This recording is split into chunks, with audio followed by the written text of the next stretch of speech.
زندگی خواب ہے، زندگی گلاب ہے۔ اگر تم کامل خاندان کی کزن پلس اس کے آفس میں انٹرنشپ کرنے والی علیزہ کامران ہو تو تمہاری زندگی عذاب ہے، تمہاری زندگی خراب ہے، تمہاری زندگی فقط ایک سراب ہے۔ ڈرامائی انداز میں بولتے ہوئے وہ اپنے سامنے بیٹھی تینوں کزنز کو ہنسنے پر مجبور کر رہی تھی، جن میں سے ایک کامل حمدان کی بہن یعنی علیزہ کے تایا کی بیٹی تھی اور دوسری دونوں اس کے چچا کی بیٹیاں تھی۔ ہنسو مت، تم لوگوں کو معلوم ہی نہیں ہے کہ تم لوگوں کی زندگی کتنی خوشگوار ہے۔ تم لوگ ایک دن کے لیے کامل خاندان کی کمپنی کی بلڈنگ میں قدم رکھ کر دیکھو، تم لوگوں کے کانوں سے دھواں نہ نکلے تو پھر کہنا۔ میں جانتی ہوں پچھلے 10 دن میں نے کس حوصلے سے گزارے ہیں اور انٹرنشپ کے اگلے سارے دن کس قدر صبر سے گزارنے ہیں۔ اس قدر حوصلہ اور صبر کرنے پر جنت مجھ پر واجب ہے۔ وہ اپنے نظر میں نہ آنے والے آنسو پونچھتے ہوئے بولی تھی، لیکن یار تم تو کامل بائی کی کزن ہو، اس حساب سے تمہیں تو وہاں پورے روب سے رہنا چاہیے۔ یوں سمجھو کامل حمدان کمپنی کی مالک ہی تم ہو، اور تم ہو کہ پتہ نہیں کیا کیا دکڑے سنا رہی ہو۔ اس کی چچا زاد کزن عالیہ نے اس کے دکھ کو سنجیدہ لیتے ہوئے اسے یاد دلانا چاہا۔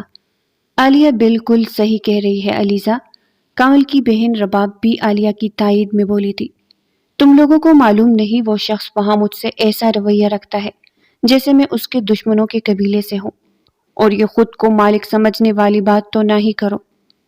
وہ شخص اپنے گناہ کسی کو نہ دے اور تم کمپنی کی مالک کی بات کر رہی ہو، اور اگر کسی نے اس شخص کی کمپنی کا مالک خود کو سمجھ لیا تو سمجھو اس شخص کی جان نکلنے کے لیے اسرائیل بس چند فٹ کی دوری پر ہے۔ وہ ناک چڑھاتے ہوئے بولی، جبکہ کمرے کے دروازے پر کھڑے شخص نے صبر کے گھونٹ بھرتے ہوئے اس کی گلفشانی سنی تھی اور گلا کھنکھارا تھا۔ اس سے زیادہ اپنی تعریفیں سننا اس کے بس میں نہیں تھا۔ آج اتوار تھا، وہ گھر پر ہی تھا۔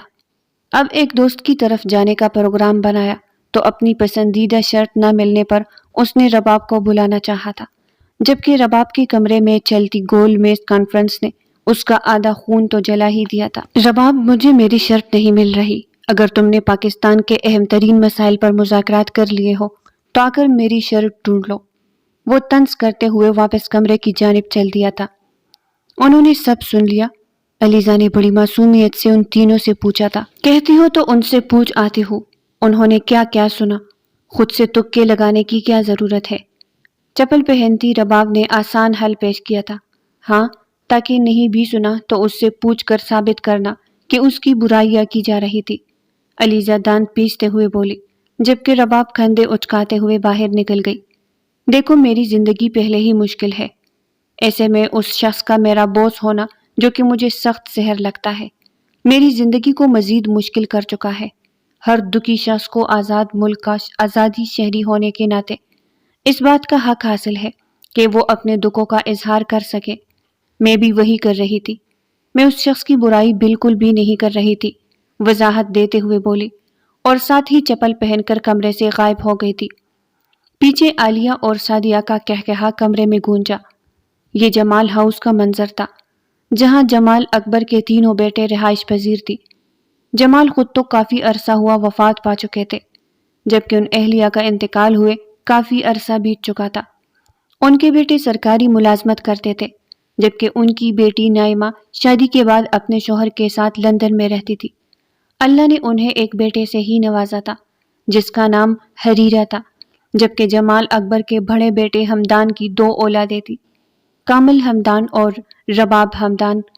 کامل حمدان نے چند سال پہلے اپنا بزنس شروع کیا تھا جو دن دگنی اور رات چگنی ترقی کر رہا تھا، جبکہ رباب پڑھائی مکمل کر چکی تھی، اس کا رشتہ بھی ہو چکا تھا، جلدی شادی بھی طے پانے والی تھی، جبکہ حمدان صاحب سے چھوٹے سبحان صاحب کی 2 اولادیں تھیں، عالیہ اور سعدیہ۔ عالیہ کا نکاح 1 سال پہلے حریرہ سے ہو چکا تھا، اس کی شادی بھی رباب کے ساتھ ہی طے پائی تھی، بس سب کو نائمہ کی لندن سے آنے کا انتظار تھا۔ سبحان صاحب سے چھوٹے کامران صاحب کی ایک ہی بیٹی تھی، علیزہ۔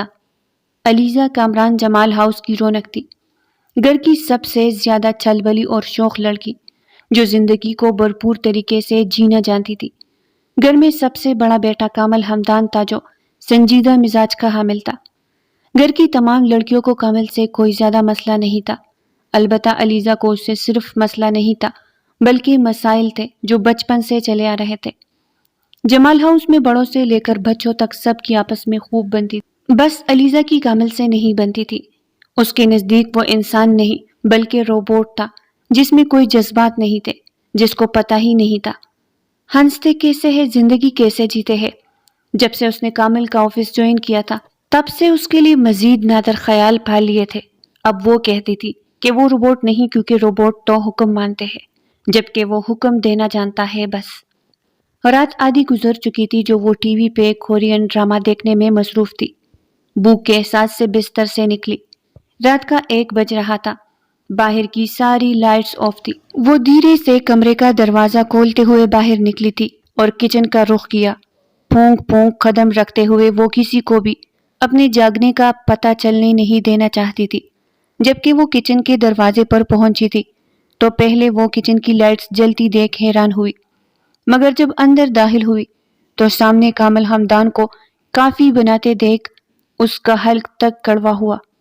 اس سے پہلے کہ وہ انہی قدموں پر واپس مڑتی، اس کی آواز نے اس کے قدم جکڑے تھے۔ اس وقت الو کی طرح جاگنے کا کوئی خاص مقصد اس نے مڑ کر علیزہ کی جانب نہیں دیکھا تھا بلکہ اپنی کافی بنانے میں مصروف تھا، جبکہ اس کا سوال سن کر علیزہ کے تن بدن میں آگ لگ گئی تھی۔ وہ شخص جو اسے انسان ہی نہیں لگتا تھا وہ اسے الو کہہ رہا تھا۔ آفس میں تو چلو جیسے تیسے وہ اس کی چلی کٹی برداشت کر لیتی تھی، مگر گھر وہ کیوں برداشت کرے؟ یہی سوال میں بھی کر سکتی ہوں، دو بدو بولی تھی، جبکہ اس کی بات سن کر کامل حمدان کے چہرے پر مسکراہٹ ابھری جسے وہ کمال مہارت سے چھپا گیا اور اس کی جانب مڑ کر یوں دیکھا جیسے کہہ رہا ہو سیریسلی؟ کل چچی کو بتاؤں گا کہ تمہارے صبح جلد نہ اٹھنے کے پیچھے وجوہات کیا ہے۔ کافی بناتے ہوئے وہ اس کی دکھتی رگ پر ہاتھ رکھ گیا تھا۔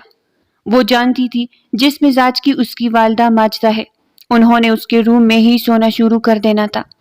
پہلے تو وہ 10 بجے گہری نیند میں ہونے کا ڈرامہ کرتی تھی، اگر وہ انہیں بتا دے تو وہ دن دور نہیں جب اسے حقیقتاً 9 بجے سونا پڑے گا۔ تو ایسے میں دیکھ لیے اس نے ڈرامے۔ دن تو آفس کو پیارا ہو جاتا تھا، اس بیچاری کے ڈراموں کے لیے تو رات ہی بچتی تھی۔ دیکھے اس طرح محلے کی آنٹی بن کر بغیر تحقیق کے لگائی بجائی والا کام نہیں کرتے۔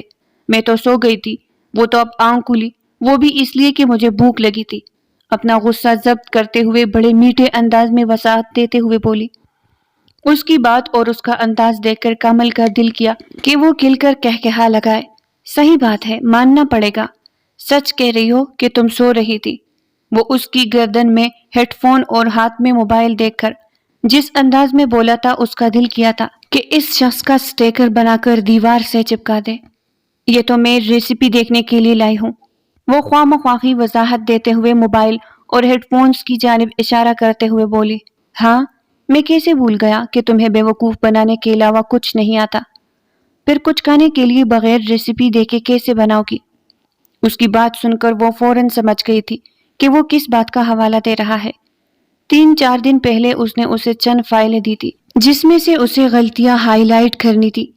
اس میں سے 2 فائلز اپنی کلاس فیلو جو اس کے ساتھ ہی انٹرن شپ کر رہی تھی اسے اعتمادی تھی، جس نے غلطیاں ہائی لائٹ کر کے دی تھی، مگر ان فائلز کو دیکھتے ہی کامل نے ڈبل تعداد میں فائلز اس کے آگے رکھ دی تھی اور ساتھ میں وارن بھی کیا تھا کہ اگر اس بار کسی اور سے کام کروایا تو فائلز ٹرپل ہو جائے گی۔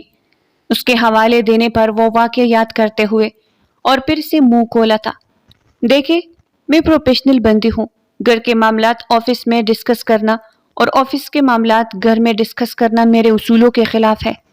اور وہ جس انداز میں بولی تھی، کامل حمدان چاہ کر بھی اپنا کہا نہیں روک پایا تھا، اور اسے ہنستے دیکھ کر علیزہ کامران نے یہی سوچا تھا کہ خدا کا شکر ہے وہ بھی کبھی کبھار ہی صحیح مگر ہنس تو لیتا ہے، ورنہ اس کے مطابق تو اس شخص کے بالکل بھی نہ ہنسنے اور نہ ہی مسکرانے بلکہ بہت ہی کم بولنے پر اس کے منہ کے زنگآلود ہونے کا خطرہ تھا۔ جی آپ کے اصولوں کی پرست میں سب سے پہلے تو اپنے باس کی برائیاں کر کے اس کے گناہ بخشوانا شامل ہے۔ کافی کا مگ وہ سائڈ پر رکھ کر میکرونی ابلنے کے لیے رکھتے ہوئے بولا، دیکھیں آپ کو شاید کسی نے بتایا نہیں کہ کسی کی باتیں سننا انتہائی غیر اخلاقی حرکت ہے۔ خیر اب میں بتا رہی ہوں، آئندہ خیال رکھیے گا، میں چلتی ہوں۔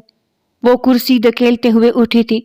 اب جب کہ اسے پتہ چل چکا تھا کہ وہ شخص اس کی آج کی تمام گوہر افسانیاں سن چکا تھا، تو اس کے سامنے بیٹھنا اسے بے حد مشکل لگ رہا تھا، اور اب ہمیشہ کی طرح وہ یہ بھی سوچ رہی تھی کہ یہ شخص خاموش ہی رہے تو زیادہ اچھا ہے، کیونکہ جب وہ بولتا ہے مزید برا لگتا ہے۔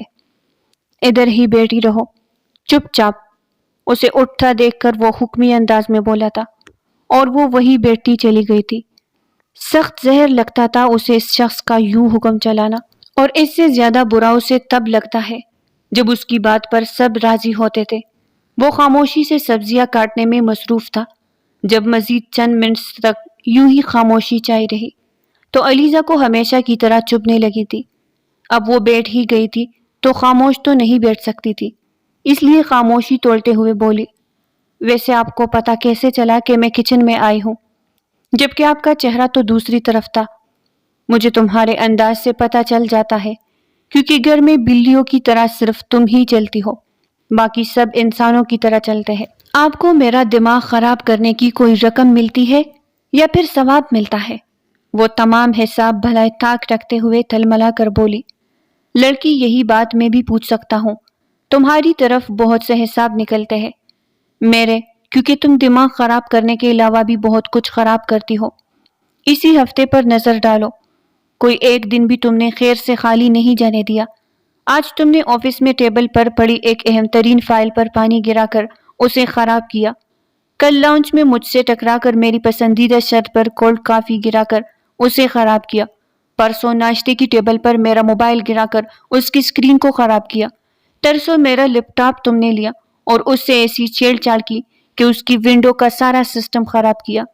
اب اتنا کافی ہے یا مزید پچھلے دنوں کے تمہارے شاندار کارناموں پر روشنی ڈالوں؟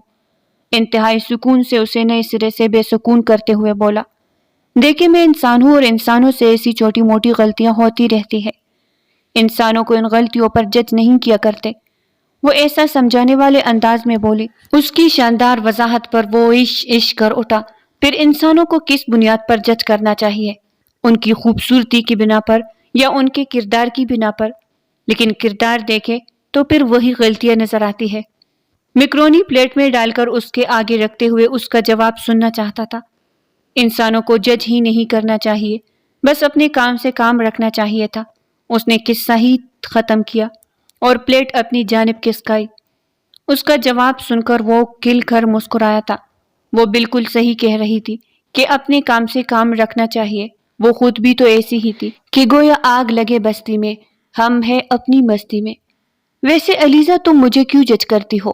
وہ خاموشی سے میکرونی کھا رہی تھی۔ ٹاپ کامل کو خاموشی بری لگ رہی تھی۔ میکرونی کا چمچ منہ کی جانب لے جاتا اس کا ہاتھ تھما تھا۔ بات تو وہ بالکل ٹھیک پوچھ رہا تھا، کسی دوسرے کو وہ جج نہیں کرتی تھی اور اس کی ہر چھوٹی سی چھوٹی بات وہ جج کرتی تھی۔ میری مرضی۔ جب اسے کوئی جواب نہیں بن پایا تو کندھے اچکاتے ہوئے بولی تھی اور پلیٹ خالی کرتے ہی اٹھ کر کمرے کی جانب چل دی۔ کامل نے چپ چاپ اس کی شان بے نیازی دیکھی تھی اور پلیٹ اور دوسرے استعمال شدہ برتن اٹھا کر سنک میں رکھے، ساتھ ہی اپنے لیے کافی تیار کی، کافی اور کباب لے کر وہ بھی کمرے کی جانب چل دیا۔ صبح ناشتے کی ٹیبل پر سبھی افراد موجود تھے۔ علیزہ منہ پر ہاتھ رکھ کر زبردستی جمائیاں روکنے کی کوشش میں ہلکان ہو رہی تھی۔ ڈرامے کی کوئی قسط رہ تو نہیں گئی تھی؟ اس کے ساتھ والی کرسی پر بیٹھا کامل اس کی طرف جھک کر سرگوشیانہ انداز میں اسے چھیڑتے ہوئے پوچھا۔ اس کی بات پہ علیزہ نے خاموش رہنا ہی بہتر سمجھا۔ وہ اس کی اس خاموشی کی وجہ سے بھی اچھے سے جانتا تھا۔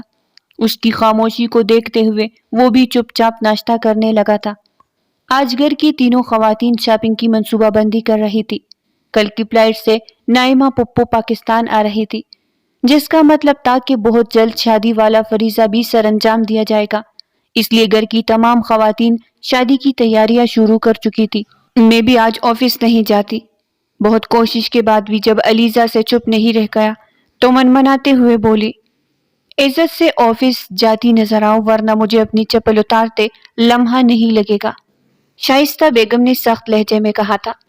تائی جان دیکھ لے آپ، امی کیسے ڈانٹ رہی ہے مجھے۔ سب شاپنگ پہ جا رہے ہیں، میرا بھی تو حق بنتا ہے شاپنگ پر جانے کا۔ وہ معصومیت کے ریکارڈ توڑتے ہوئے اب تائی کو دیکھ جو اسے دیکھ رہی تھی۔ میرا بچہ تم بھی کر لو آج چھٹی، تائی جیسے ہی اس کی سائٹ پہ بولی تھی۔ اس کا چہرہ کسی بلب کی طرح چمک اٹھا تھا۔ ایک اہم پروجیکٹ چل رہا ہے آفس میں، اسے بھی معلوم ہے، چھٹی نہیں کر سکتی۔ وہ ناشتہ کرتے ہوئے اطمینان سے کہا گیا۔ میرے بغیر کون سا کام نہیں ہو رہا آفس میں؟ وہ احتجاجاً بولی۔ کیا پتا واقعی تمہارے بغیر آفس پہ کام نہ ہو، رباب نے کہا۔ کامل کے چہرے پر نظر گالتے ہوئے شرارتی انداز میں کہا۔ اپنی بہن کی بات سن کر کامل نے اسے زبردست گوری سے نوازا۔ چچی جان، آپ سب بھی کہے نا اسے، وہ التجائی نظروں سے چچی کو دیکھتے ہوئے بولی۔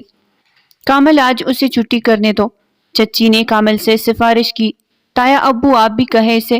چچا بھی بولے نا، آپ بھی کہے کہ میں آج آفس سے نہیں جاؤں گی۔ اس سے پہلے کہ کامل چچی کی بات کا کوئی جواب دیتا، اس نے گھر کے مردوں کی حمایت حاصل کرنا بھی ضروری سمجھا۔ آج علیزہ آفس نہیں جائے گی، بس بات ختم۔ ختمی فیصلہ سنایا تھا جبکہ وہ خوشی سے جھوم اٹھی تھی۔ ٹھیک ہے، ایک پریزنٹیشن بنانی ہے، اس کی ڈیٹا والی فائلز میں گھر بھجوا دوں گا، یہ گھر ہی بنا لے پریزنٹیشن، نہ آئے آفس۔ چائے کا سپ لیتے ہوئے اس نے اپنا فیصلہ سنایا۔ یہ تو غلط بات ہے کامل۔ چچا کو اپنی حمایت میں بولتے دیکھ علیزہ کو کچھ حوصلہ ہوا۔ چچا اسے آفس جوائن کیے 10 دن ہوئے ہیں، اور کتنی ہی دفعہ آپ سب ایسے ہی اس کی سفارشات لگا کر اس کی چھٹی کروا چکے ہیں۔ اب مجھے بھی تو کام کسی طرح لینا ہے۔ اس کی وضاحت پر علیزہ کا دل کیا کہ اس کا سٹیکر بنائے اور کانے کی میز پر ہی چپکا دے۔ ویسے کامل صحیح کہہ رہا ہے، ہم سب نے اسے بہت چھٹیاں کروائی ہے، آگے شادی ہے، پھر یہ شادی پر بھی چھٹیاں کرے گی۔ ایسے تو کر لی اس نے انٹرنشپ۔ کامران صاحب کامل کے سائڈ لیتے ہوئے بولے تھے۔ نہیں کر رہی میں چھٹی، وہ دل پر پتھر رکھتے ہوئے بولی تھی۔ گھر بیٹھ کر کام کرنے سے بہتر ہی تھا کہ وہ آفس چلی جائے۔ گڈ، اس کی بات پر کامل نے جواب دیا تھا۔ علیزہ نے اسے کھا جانے والی نظروں سے دیکھا۔ تھوڑی دیر بعد وہ اسی کے ساتھ گاڑی کی فرنٹ سیٹ پر براجمان تھی اور گاڑی آفس کی جانب رواں دواں تھی۔ سیٹ بیلٹ، وہ اب تیسری بار اسے سیٹ بیلٹ باندھنے کا بول رہا تھا، جبکہ وہ یوں بیٹھی تھی جیسے اسے کچھ سنائی ہی نہیں دے رہا ہو۔ بالآخر اس نے گاڑی سڑک کے کنارے روک کر اس کی جانب جھک کر خود سیٹ بیلٹ باندھا تھا۔ جیسے ہی سیدھا ہو کر اس نے گاڑی چلائی تھی، علیزہ نے سیٹ بیلٹ کھول دیا اور کھولتے ہی اس کی جانب یوں دیکھا جیسے کہہ رہی ہے، سیٹ بیلٹ باندھ کر تو میں ہرگز سفر نہیں کروں گی۔ تمہارے کسی بھی انداز سے نہیں لگتا کہ تم چچا اور چچی کی بیٹی ہو۔ آخر تم اتنی ضدی کیوں ہو؟ اس کی حرکت دیکھ کر کامل نے بڑی سنجیدگی سے سوال کیا تھا۔ میں ضدی لگتی ہوں آپ کو؟ دیکھیے گا آپ کے بچے بھی ایسے ہی ضدی ہوں گے، یہ میری بد دعا ہے آپ کو۔ جب اس سے کوئی جواب نہیں بن پایا تھا تو وہ بد دعا پر اتر آئی تھی۔ اس کی بات سن کر کامل کھل کر مسکرایا اور اس پر بھرپور نگاہ ڈالتے ہوئے بولا، میں واقف ہوں اس بات سے، تمہیں بد دعا دینے کی ضرورت نہیں۔ وہ آفس پہنچے تو کامل گاڑی پارک کرنے لگا، جبکہ وہ اتر کر آفس میں داخل ہو گئی تھی۔ وہ آفس بھی جو یہ سوچ کر آئی تھی کہ تمام کام جلد از جلد ختم کر کے وہ سیدھی شاپنگ مال چلی جائے گی۔ ابھی اسے کام کرتے ہوئے آدھا گھنٹہ بھی نہیں ہوا تھا، نیند سے جمائیاں آنے لگی۔ اب تو یہ صورتحال تھی کہ جمائیاں لے لے کر اس کا منہ درد کرنے لگا تھا۔ نہ چاہتے ہوئے بھی اس نے سر ڈیسک پر رکھا اور چند لمحوں میں ہی وہ اپنے ارد گرد سے بیگانہ ہو گئی۔ اپنے آفس میں لیپ ٹاپ پر مصروف کامل نے نظر اٹھا کر گلاس وال سے اس کے ڈیسک کی جانب دیکھا تھا اور اسے سوتا دیکھ کر نفی میں سر ہلایا جیسے کہہ رہا ہو، اس کا کچھ نہیں ہو سکتا۔ اس نے موبائل اٹھایا تھا اور اس کے نمبر پر کال ملائی۔ بیل جانے کا چند سیکنڈ بعد وہ ہڑبڑا کر ڈیسک سے سر اٹھاتے دیکھا اور جیسے ہی موبائل سکرین آگے کی، سکرین پر ہٹلر لکھا ہوا تھا۔ منہ کے زاویے بگاڑتے ہوئے اس نے کال اٹینڈ کی۔ فرمائیے، ساتھ ہی احسان کرنے والے انداز میں بولی۔ اگر آپ میرا حکم مانتی ہوتی تو دکھ ہی کیا تھا؟ علیزہ کامران، وہ لمبا سانس خارج کرتے ہوئے بولا۔ ذرا پھر سے غور فرما لے، کیونکہ آپ کو اپنے دیے جن احکامات کے پورے نہ ہونے کا دکھ ہو رہا ہے وہ شاید ابھی آپ نے مجھے دیا ہی نہ ہو، کیونکہ میرے خیال سے ان کے علاوہ تو میں چاہتی یا نہ چاہتی آپ کا حکم بجا لاتی ہوں۔ وہ جھل بن کر اس انداز میں بولی تھی۔ دوسری جانب کامل کا جی چاہا کہ کہا لگائے۔ ابھی اس کے خیال میں وہ اس کے حکم مانتی تھی تو نہ جانے اس کا حکم نہ ماننا کیا ہوتا ہوگا۔ چلے آپ میری اتنی ہی فرمان بردار ہے تو پریزنٹیشن جتنی بنا لی ہے وہ مجھے دکھا جائے۔ اس کا حکم سن کر علیزہ نے جلدی سے پہلو بدلا تھا۔ میں اپنا نامکمل کام کسی کو نہیں دکھاتی۔ میں ایک پروفیشنل بندی ہوں اور میرا سب سے پہلا اصول یہی ہے کہ پہلے کام مکمل کرتی ہوں پھر آگے دکھاتی ہوں۔ چلے فون رکھے، اب کام کرنے دے مجھے۔ پہلے ہی میرا اتنا قیمتی وقت ضائع کر دیا۔ بات مکمل کرتے ہی اس نے کوئی بات سنے بغیر فون بند کر دیا۔ اگر میرے آفس میں اس جیسے دو چار اور پروفیشنل لوگ آ گئے تو میرا بزنس تو دیوالیہ ہو جائے گا، وہ بڑبڑاتے ہوئے بولا اور انٹر کام اٹھا کر ایک کپ چائے علیزہ کے ڈیسک پر پہنچانے کو کہا تھا۔ اس کی نیند بھگانے کے لیے اس کے پاس چائے کے علاوہ کوئی دوسرا آپشن نہیں تھا، اور ایسا ہی ہوا تھا۔ چائے پی کر وہ تھوڑا فریش محسوس کر رہی تھی۔ لنچ بریک سے پہلے وہ تقریباً آدھا کام مکمل کر چکی تھی۔ دل یہ سوچ سوچ کر دکھی ہو رہا تھا کہ اس کی ساری کزنز شاپنگ کر رہی ہوگی، وہ یہاں بیٹی کام کر رہی ہے۔ لنچ بریک کے ڈرا بھی وہ جلتے کرتے کام میں مصروف تھی جب ساتھ والے ڈیسک پہ موجود لڑکی نے مٹھائی کا ڈبہ اس کے آگے کیا تھا۔ یہ کس لیے ہے؟ برفی کا ٹکڑا اٹھاتے ہوئے علیزہ نے سوال کیا۔ میری ڈیٹ فکس ہو گئی ہے، کل میرا لاسٹ ڈے ہے اور آج لنچ بھی میں کرواؤں گی، لڑکی نے اسے تفصیل سے جواب دیا۔ شادی کے بعد آفس نہیں آؤ گی؟ نہیں، میں نے تو بس اپنی امی ابو کے کہنے پر نوکری شروع کی تھی۔ وہ کہتے ہیں ڈگری صندوق میں سجا کر رکھنے کے لیے تو نہیں لی، لیکن اب شادی کے بعد میرا نوکری کرنے کا کوئی ارادہ نہیں ہے، وہ جواب دے کر مٹھائی کا ڈبہ لیے آگے بڑھ گئی، جبکہ اس کے جواب نے علیزہ کو بہت کچھ سوچنے پر مجبور کر دیا تھا۔ سوچنے کا اب اس نے فی الحال ارادہ ملتوی کیا اور دوبارہ کام کی طرف متوجہ ہوئی تھی، لیکن کام کرنا ایک بار پھر سے مشکل ہو رہا تھا۔ صبح اسے سوئے آدھا گھنٹہ بھی نہیں ہوا تھا جب اس کی والدہ نے خواب خرگوش سے جگا دیا تھا۔ اگر ایک کپ اور چائے مل جاتی ہے تو وہ آرام سے باقی کا کام بھی مکمل کر لیتی۔ اٹھ کر کیفیٹیریا جانے کا اس کا بالکل دل نہیں کر رہا تھا، اس لیے موبائل اٹھا کر ہٹلر کے نام پر میسج کیا، میرے لیے ایک کپ چائے بھجوا دے۔ جب 5 منٹ کے بعد کوئی جواب نہیں آیا تھا اس نے کال ملائی تھی۔ چند لمحے بعد کال اٹینڈ کر لی گئی۔ میرے لیے ایک کپ چائے بھجوا دے، مصروف سے انداز میں وہ سیدھا مدعے کی بات پر آئی تھی۔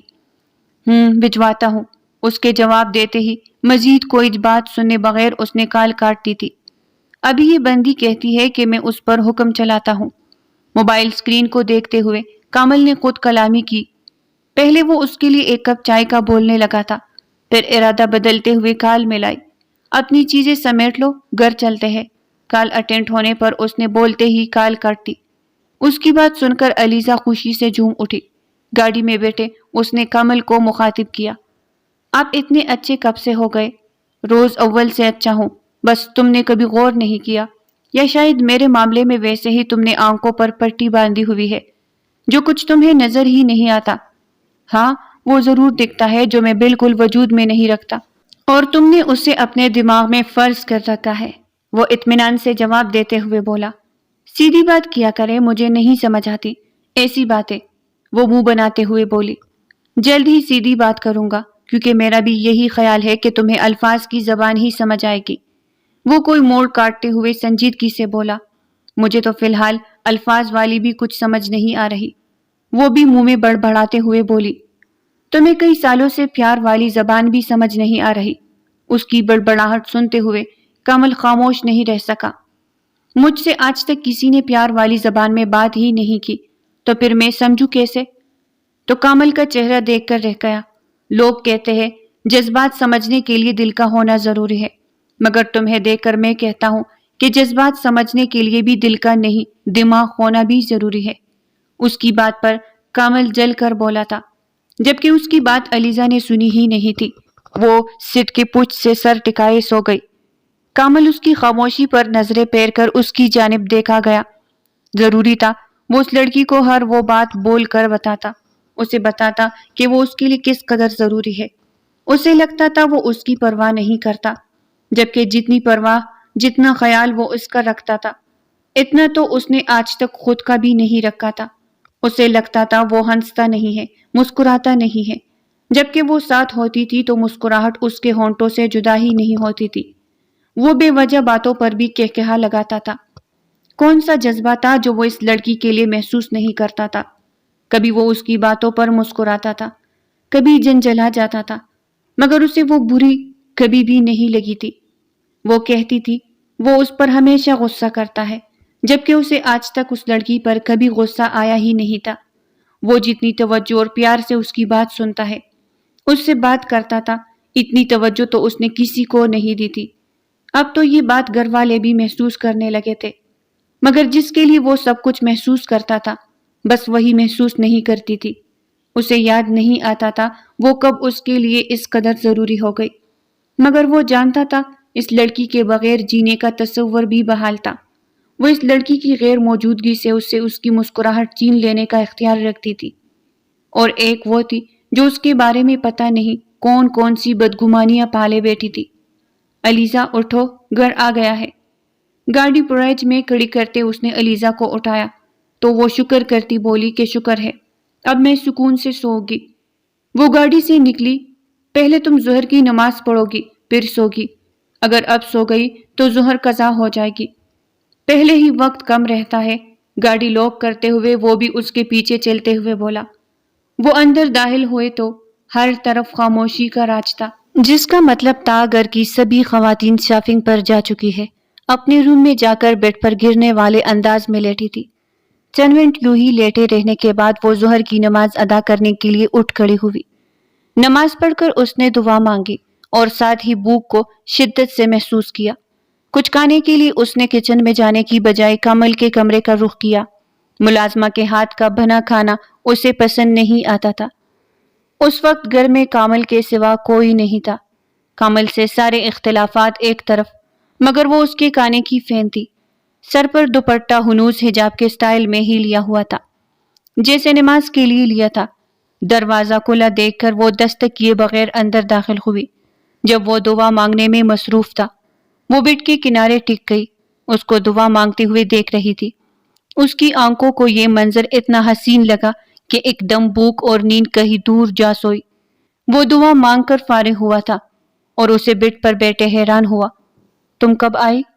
کامل نے حیرت سے پوچھا۔ اس کے سر پر لیا دوپٹہ بتا رہا تھا کہ وہ نماز ادا کرنے کے بعد سیدھی اس کے روم میں آئی تھی، لیکن اصولاً تو اسے اب دنیا سے بے خبر ہو کر سو جانا چاہیے تھا۔ جب آپ بڑی شدت سے کچھ مانگتے میں مصروف تھے۔ ویسے کیا مانگ رہے تھے آپ؟ وہ تجسس سے پوچھ رہی تھی۔ جب نواز دیا جائے گا تب بتاؤں گا کہ کیا مانگ رہا تھا۔ ویسے شاپنگ پہ جانے کا ارادہ بنا کر آئی ہو تو پہلے کچھ کھاتے ہیں، پھر شاپنگ پر چلیں گے۔ جائے نماز لپیٹ کر رکھتے ہوئے کامل نے اسے دیکھتے ہوئے کہا، نہیں، شاپنگ پر نہیں جانا، مجھے بھوک لگی ہے، کچھ کھا کر مجھے ڈھیر سارا سونا ہے۔ حجاب کے حالے میں پلکیں چپکتے ہوئے وہ معصومیت سے بولی، اور اس کا جواب سن کر کامل دھیرے سے مسکرایا اور کچن میں چلنے کا اشارہ کیا۔ کیا کھاؤ گی؟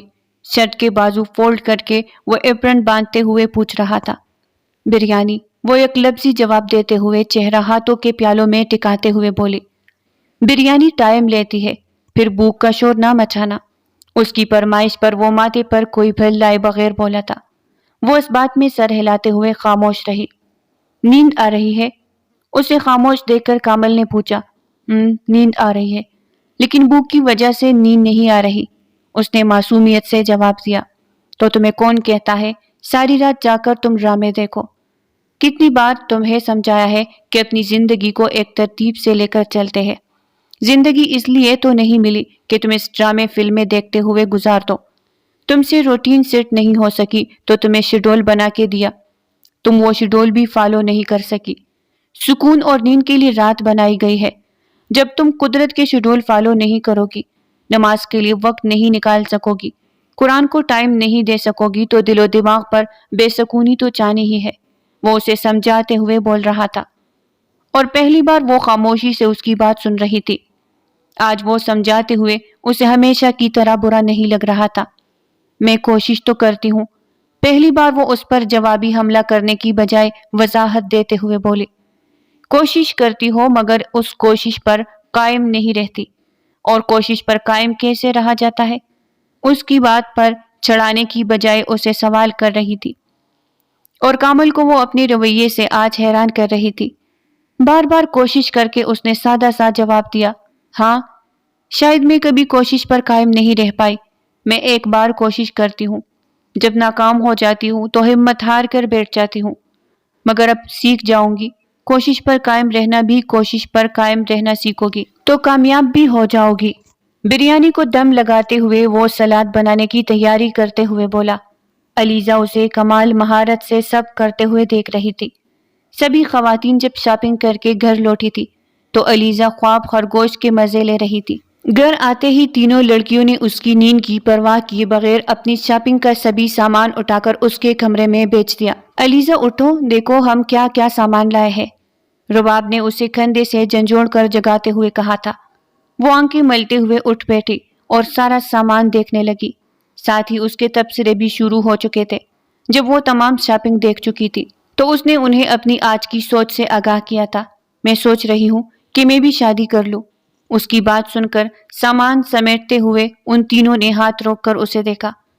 یہ نیک خیال کیوں آیا تمہیں؟ عالیہ نے تجسس سے پوچھا. میری ایک کولیگ ہے، اس کی شادی ہو رہی ہے. اسے دیکھ کر مجھے خیال آیا میں شادی کر لوں. اس کی اطلاع پر ان دونوں نے ایک دوسرے کی جانب دیکھا. کسی لڑکے کو دیکھ کر شادی کا خیال آنا تو سمجھ میں آتا ہے، یہ لڑکی والی بات سمجھ نہیں آئی. رباب نے نہ سمجھی سے سوال کیا. میں سمجھاتی ہوں. اس کی شادی ہو رہی ہے تو اب اسے نوکری نہیں کرنی پڑے گی. تو اگر میں بھی شادی کر لوں تو مجھے انٹرنشپ نہیں کرنی پڑے گی. اس کی بات سن کر ان تینوں نے افسوس زدہ نظروں سے اسے دیکھا تھا اور ساتھ ہی اس کی عقل پر ماتم کرنا چاہا. نہ جانے یہ نمونہ کیسے ان کے گھر پیدا ہو گیا. کس سے شادی کرو گی پھر؟ رباب نے اب کی بار اس سے پوچھا. ظاہر سی بات ہے لڑکے سے ہی کروں گی. اس کے جواب پر رباب کا دل کیا وہ دیوار میں اپنا سر مارے. تو لڑکا آسمان سے تو ایک دم نہیں گرے گا. لڑکا ڈھونڈنے میں پھر سے سارے معاملات طے پانے میں بھی وقت لگتا ہے. تب تک تو ماشاءاللہ تمہاری انٹرنشپ مکمل ہو جائے گی. رباب تحمل سے اسے سمجھاتے ہوئے بولی. لڑکے کی کوئی ٹینشن نہیں ہے. مجھے یونیورسٹی میں میرے کلاس فیلو نے پروپوز کیا تھا. اس کا پروپوزل تب تو ایکسپٹ نہیں کیا، اب کر لوں گی. ڈھونڈنے والا مسئلہ تو حل ہوا، وہ اطمینان سے بولی. تو رباب کے ساتھ ساتھ عالیہ اور سعدیہ کا بھی اطمینان غارت کر گئی تھی. تھوڑی دیر اس کے ساتھ باتیں کرنے کے بعد وہ تینوں اس کے کمرے سے نکل آئی. میں بائی سے بات کرتی ہوں، پھر تم لوگوں کو بتاتی ہوں. تم لوگ ابھی میرے روم میں بیٹھ کر انتظار کرو. اس کے بعد وہ اس کے کمرے میں گھس گئی. میں اندر آ جاؤں؟ دروازے سے جھانکتے ہوئے رباب نے اجازت طلب کی تھی. کامل نے لیپ ٹاپ سے نظریں اٹھاتے ہوئے مسکرا کر اسے اندر آنے کا اشارہ کیا. مجھے آپ سے ایک بہت اہم بات کرنی ہے. وہ اس کے پاس بیٹھے ہوئے سنجیدگی سے بولی. ہاں کہو، کیا بات کرنی ہے؟ اس کی سنجیدگی دیکھتے ہوئے کامل نے لیپ ٹاپ کا کور گرا کر پوری طرح اس کی طرف متوجہ ہوا. اس کی اجازت ملتے ہی اس نے اپنی تھوڑی دیر پہلے کی گفتگو لفظ بلفظ اس کے گوش گزار دی. اس کی بات سن کر علیزہ شادی کرنا چاہتی ہے. پہلے تو اس کے دل کی دھڑکن تھمی تھی اور جب اس نے شادی کی وجہ سنی تھی تو اس نے بے اختیار ہی کہا لگا دیا. بھائی آپ ہنس رہے ہیں، وہ واقعی سنجیدہ ہے. لڑکا تک اس کی نظر میں ہے. بھائی میرے سامنے آپ ایکٹنگ مت کیجیے گا. مجھے بہت اچھے سے پتا ہے کہ آپ اسے پسند کرتے ہیں. کب سے پسند کرتے ہیں یہ بات اب آپ مجھے بتائیں گے؟ پہلے، بہت پہلے سے پسند کرتا ہوں. ایک لمبا عرصہ ہو چکا ہے اسے پسند کرتے ہوئے. ویسے اسے بتاؤ جس یونیورسٹی کے پروپوزل پر نظر رکھ کے بیٹھی ہے وہ کب سے کسی اور کی نظر ہو چکا ہے. وہ اطمینان سے جواب دیتے ہوئے بولا تھا. آپ کو کیسے پتا؟ اس نے حیرت سے پوچھا. جسے نظر میں رکھا ہے تو اس کے معاملاتی زندگی پر بھی پوری نظر رکھتا ہوں. کیا فائدہ ایسی بندی کو نظر میں رکھنے کا جو آج تک آپ کی نظروں میں اپنا عکس ہی نہیں دیکھ سکی، جبکہ اس کے علاوہ سبھی کو آپ کی نظروں میں اس کا عکس نظر آتا ہے. رباب افسوس زدہ لہجے میں بولی. اس کی بات سن کر کامل لیپ ٹاپ ہٹاتے ہوئے جھٹکے سے سیدھا ہوا. کیا مطلب اس بات کا؟ تمہارے علاوہ کون کون جانتا ہے یہ بات؟ میں جانتی ہوں تو ظاہر سی بات ہے عالیہ اور سعدیہ بھی جانتی ہے. ہم تینوں ایک دوسرے سے کچھ نہیں چھپاتی اور ہم تینوں کا جیسے یہ خیال بالکل درست ہے کہ آپ علیزہ سے محبت کرتے ہیں، ویسے ہی ہمارا یہ بھی خیال ہے کہ بڑے بھی اس بات سے واقف ہے. میرا تو آپ سے ایک ہی مشورہ ہے کہ اسے اپنی محبت سے آگاہ کر دے. ضروری نہیں ہوتا کہ محبوب جذبوں کی زبان سمجھے، بہت دفعہ دوسرے انسان تک اپنے جذبات پہنچانے کے لیے لفظوں کی زبان استعمال کرنی پڑتی ہے۔ بہت سے لوگ احساس کروانے پر محسوس کرتے ہیں، وہ بھی انہی میں سے ہے۔ اسے اپنی محبت کا احساس دلائیں گے تو آپ کی محبت محسوس کرے گی، ورنہ یوں ہی آپ کو برا بھلا کہتی رہے گی۔ وہ اسے سمجھاتے ہوئے بولی۔ اس کی بات سمجھتے ہوئے دھیرے سے اس بات میں سر ہلا گیا۔ اس نے خود بھی اندازہ تھا کہ لفظوں کا سہارا لیے بغیر کوئی چارہ نہیں ہے۔ گھر پر پھپھو کے استقبال کے لیے تیاریاں ہو رہی تھی اور پھپھو کے آتے ہی گھر میں رونق کا سماں لگ گیا تھا۔ آدھی رات تک چھوٹوں سمیت بڑے بھی محفل جمائے رہتے ہیں۔ جب سبھی نے ایک ایک کر کے کمروں کا رخ کیا تو سب کے اٹھنے کے بعد کامل نے ہمدان صاحب نصرت بیگم کے کمرے کا رخ کیا۔ چند منٹ معمول کے مطابق بات چیت کرنے کے بعد وہ ان بات کے لیے تمہید باندھ رہا تھا۔ ماما، میں سوچ رہا ہوں کہ آپ میری بھی شادی کروا دے۔ رباب مجھ سے 1 سال بڑی ہے اور اس کی شادی ہو رہی ہے تو سبھی خاندان والے آپ سے پوچھیں گے کہ میری شادی کیوں نہیں کی، تو میں نہیں چاہتا کہ آپ کو ان کی باتوں کے جواب دینے کے لیے زحمت کرنی پڑے۔ بڑی جلدی خیال آ گیا ہے تمہیں کہ ہمیں ایسی باتوں کے جواب دینے پڑیں گے۔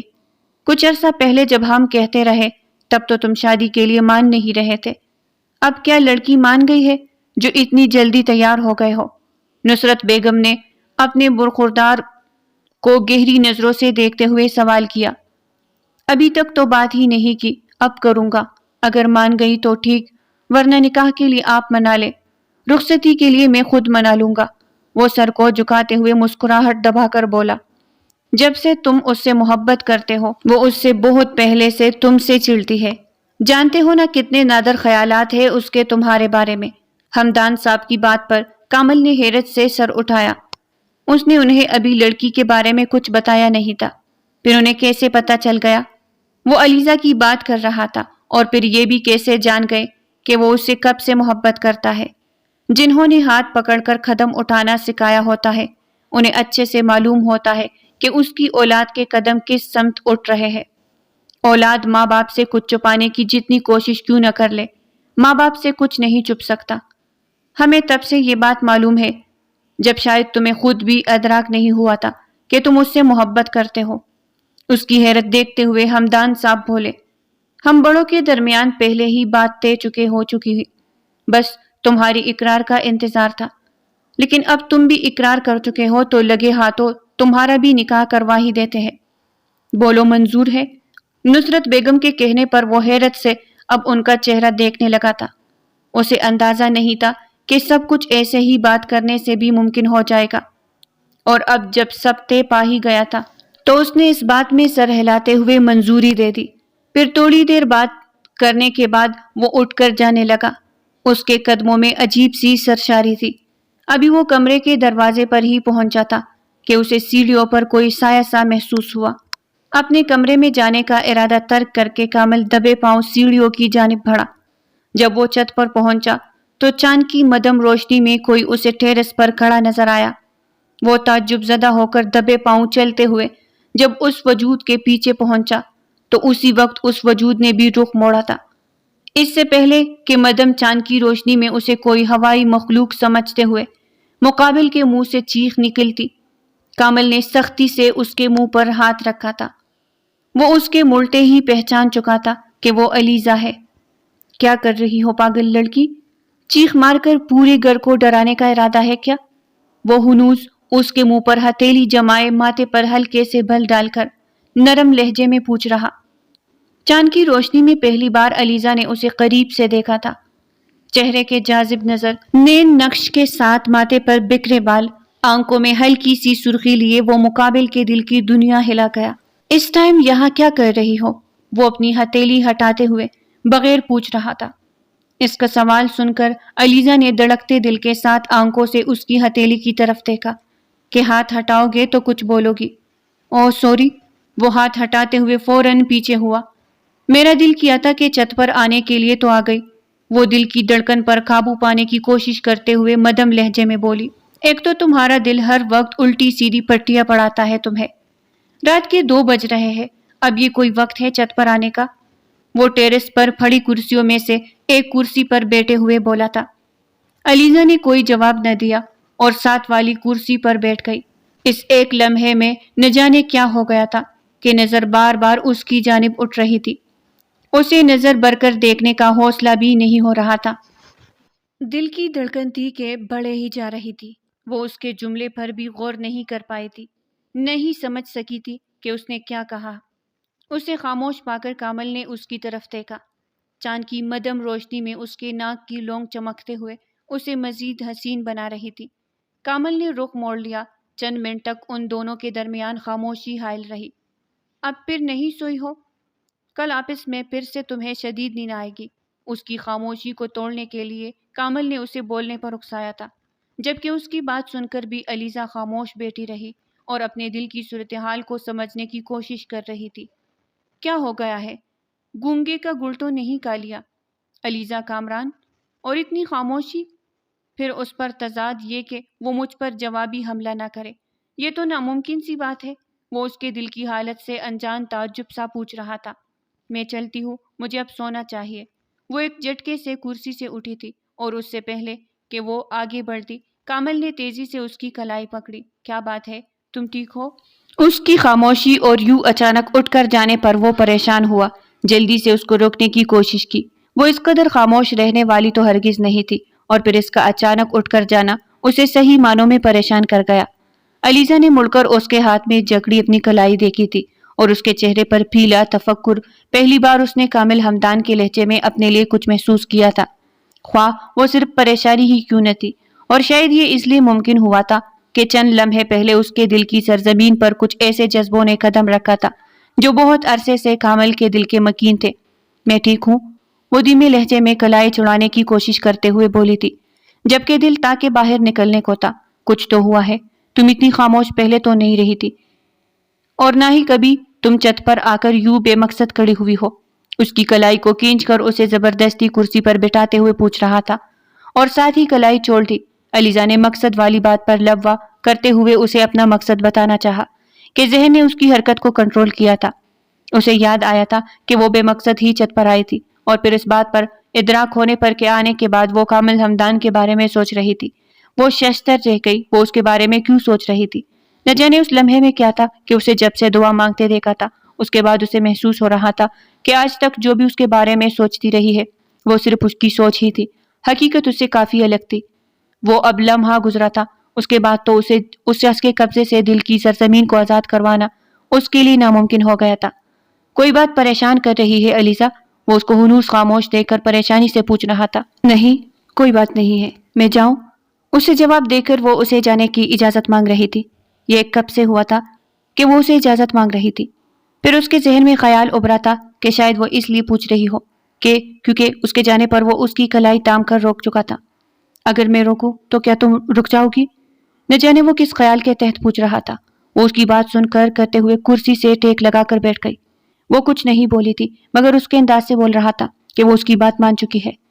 کامل کے ہونٹوں پر خفیف سی مسکراہٹ ابھری۔ اگر اس وقت وہ اس کے رویے کی وجہ سے فکر مند نہ ہوتا تھا، یقیناً خوشی سے جھوم اٹھتا۔ تھینک یو، کامل اسے نظروں کے حصار میں رکھتے ہوئے کہا۔ کیا اس لیے پوچھتے ہوئے اس کی نظریں اٹھائی تو اس نے نظریں ملتے ہی اس کے دل کی دھڑکن بے ترتیب ہوئی تھی۔ پہلی بار اسے ان آنکھوں میں اپنا عکس دکھا دیا تھا۔ وہ اسے وہم سمجھتے ہوئے اس لیے سر جھٹکا، مگر نظریں پھر بھی نہیں ہٹائی تھی۔ میری بات مان کر میرے پاس بیٹھنے کے لیے وہ ہونٹوں پر مسکراہٹ جمائے اس کی آنکھوں میں دیکھے بولا تھا۔ اب بتاؤ مجھے، کیا بات پریشان کر رہی ہے تمہیں؟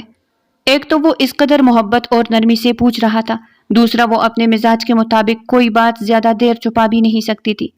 آپ پریشان کر رہے ہیں، وہ معصومیت سے بولتے ہوئے اسے کھل کر مسکرانے پر مجبور کر گئی تھی۔ ایک لمحے میں کامل کو سارا معاملہ سمجھ آیا تھا۔ اس کی بات نے ہونٹوں پر ایسی مسکراہٹ بکھیری تھی کہ ایسا لگتا تھا اسے سمیٹنے کے لیے ساری زندگی کم پڑ جانی تھی۔ تم بھی مجھے کئی سالوں سے پریشان کر رہی ہو، میں نے تو آج تک شکایت نہیں کی، وہ مسکراہٹ قائم رکھتے ہوئے بولا، لیکن میں نے ایسا کیا کیا ہے جس سے آپ پریشان ہو؟ وہ اس کی بات پر حیران ہو کر رہ گئی۔ تو میں نے ایسا کیا کیا کہ جس سے تم پریشان ہو؟ اس کے سوال پر علیزہ کو نظریں اٹھا کر اسے دیکھنے پر مجبور کیا۔ اس کی آنکھوں میں جلملاتے ہیں عکس نے اس کے دل کی دھڑکنیں بے ترتیب کی تھی۔ اس کے کانوں میں کوئی سرگوشی ابھری کہ اگر وہ چاند کی مدم روشنی میں اس خوبرو نوجوان کے ساتھ مزید بیٹھی باتیں کر رہی تو وہ تمام عمر کے لیے اس کے دل کا حکمران بن جائے گا، جسے وہ چاہ کر بھی اپنے دل کی سلطنت نہیں چھین سکے گی۔ چند لمحے میں یوں ہی اسے دیکھتی رہی، مگر دونوں کے بیچ خاموشی ٹہری تھی، اور پھر علیزہ کی آواز نے اس خاموشی کو رخصت کیا۔ اب میں جاؤں؟ وہ تمام عمر کے لیے اس شخص کو اپنے دل کا حکمران ہرگز نہیں بنانا چاہتی تھی۔ اس کو وہ اپنا دشمن گردان آئی تھی، جس کی باتوں پر وہ چڑ جاتی تھی، جس کی توجہ اور خیال کو وہ کبھی دیکھ ہی نہیں سکی تھی، جس کے جذبوں کی خوشبو کئی سالوں تک اس تک پہنچنے میں ناکام رہی تھی، یا شاید اس نے کبھی محسوس کرنے کی کوشش ہی نہیں کی۔ سنا ہے تم شادی کرنا چاہتی ہو؟ اس کے سوال کو نظر انداز کرتے ہوئے وہ سوال کر رہا تھا۔ ہاں، میں سوچ رہی ہوں کہ شادی کر لوں۔ اچھا ہے، میری شادی ہو جائے گی تو مجھے انٹرنشپ بھی نہیں کرنا پڑے گی، نہ ہی میرے دیر سے سونے پر پابندی ہوگی۔ میں اپنی مرضی سے جو چاہے کر سکوں۔ میں اپنے شوہر کے ساتھ پرسکون سی جگہ پر رہوں گی۔ وہ ابھی بول رہی تھی کہ کامل اس کی بات کاٹتے ہوئے بھرپور سنجیدگی سے بولا، اتنا مت سوچو، گھٹنوں میں درد ہونے لگے گا۔ اس کی بات کو علیزہ نے چند لمحوں کے لیے خاموش کیا تھا، اور پھر اس کی بات سمجھتے ہوئے وہ ازلی انداز میں خطرناک تیور کے ساتھ اس سے پوچھ رہی تھی، آپ کا مطلب ہے کہ میری عقل گھٹنوں میں ہے؟ اگر تمہاری عقل ٹھکانے پر ہوتی تو یقین مانو جو بات پورا گھر محسوس کر چکا ہے وہ تم سب سے پہلے محسوس کرتی۔ وہ اسے دیکھ کر مسکراتے ہوئے بولا، ایسی کون سی بات ہے جو پوری گھر نے محسوس کی اور میں نے محسوس نہیں کی؟ اس کا تجسس بھرا انداز دیکھ کر کامل کی مسکراہٹ مزید گہری ہوئی۔ یہی کہ ایک لمبے عرصے سے میں تمہاری محبت میں مبتلا ہوں۔ اس کا اطمینان بھرا جواب سن کر علیزہ کامران کے دل کی دھڑکن تھم گئی۔ وہ سانس لینا بھول گئی، جبکہ ارد گرد کی ہوا نے گویا رقص پکڑا اور چاند نے اظہار محبت کا وہ لمحہ قید کر لیا۔ اس کے الفاظ جو اس کی آنکھوں میں دکھتے تمام چاہت کے رنگ اس لڑکی پر واضح کر دیے۔ محبت کی داستان کا سب سے اہم مرحلہ طے ہوا تھا، اب بس سامنے بیٹھی لڑکی کا اقرار بچا تھا۔ محبت کی داستان مکمل ہو جانی تھی۔ وہ کئی منٹ بے حس و حرکت بیٹھی اس کی آنکھوں میں دیکھتی رہی۔ اس کے ایک جملے نے اس کی آنکھوں میں بس محبت کے جہان کو اس لڑکی پر واضح کر دیا تھا۔ کیا تھا جو اس ان آنکھوں میں اب نظر نہیں آ رہا تھا؟ محبت، عقیدت، احترام، پرواہ، اور کئی سالوں سے ان آنکھوں میں بسا اس کا عکس ایک جملے نے گویا ہر چیز کو آئینے کی طرح واضح کر دیا۔ تو وہ مزید ان آنکھوں میں نہیں دیکھ سکی اور اٹھ کر چل دی۔ ابھی وہ 4 قدم چلی تھی، اس کی آواز نے اس کے قدم جکڑے۔ سنو، تمہیں اس دنیا میں کہیں تو رہنا ہے، مگر کیا ضمانت کہ تم وہاں سکون سے رہو گی؟ ہاں، مگر یہ ہے کہ تم اگر رہنے کے لیے میرے دل کا انتخاب کرتی ہو تو میں تمہیں ایک کامل ضمانت کے ساتھ اس بات کا یقین دلاتا ہوں کہ تم میرے دل میں اپنے لیے فقط محبت ہی محبت پاؤ گی۔ اس کے الفاظ پر وہ واپس مڑی، کوئی سحر تھا ان لفظوں میں جو واپس کرسی پر آ کر بیٹھ گئی۔ میں زیادہ عقل مند نہیں ہوں جب تک مجھے کوئی بات بول کر نہیں بتائی جاتی۔ مجھے سمجھ نہیں آتی، کوئی چاہے سالوں سے میری محبت میں مبتلا ہو، لیکن میں تبھی جان پاؤں گی جب کوئی مجھے بتائے گا۔ مجھ میں شاید محسوس کرنے کی حس بھی بہت کم ہے، اس لیے کوئی چاہے میرا جتنا ہی خیال رکھے، میری پرواہ کرے، لیکن جب تک وہ مجھے بتانا نہیں ہے کہ اسے میرا کتنا خیال ہے، میری کتنی پرواہ ہے، میں تب تک محسوس نہیں کر پاتی۔ میری زندگی میں اصول بھی باقی سب سے مختلف ہے۔ میرے لیے بس آج کا دن ہی معنی رکھتا ہے۔ میں بس آج کے دن کو جینا جانتی ہوں، میرے لیے کل معنی نہیں رکھتا۔ وہ ابھی بات مکمل نہیں کر پائی کہ جب کامل نے جواب دیا، میں تمہیں تم سے بڑھ کر جانتا ہوں، تمہیں کچھ بھی بتانے کی ضرورت نہیں۔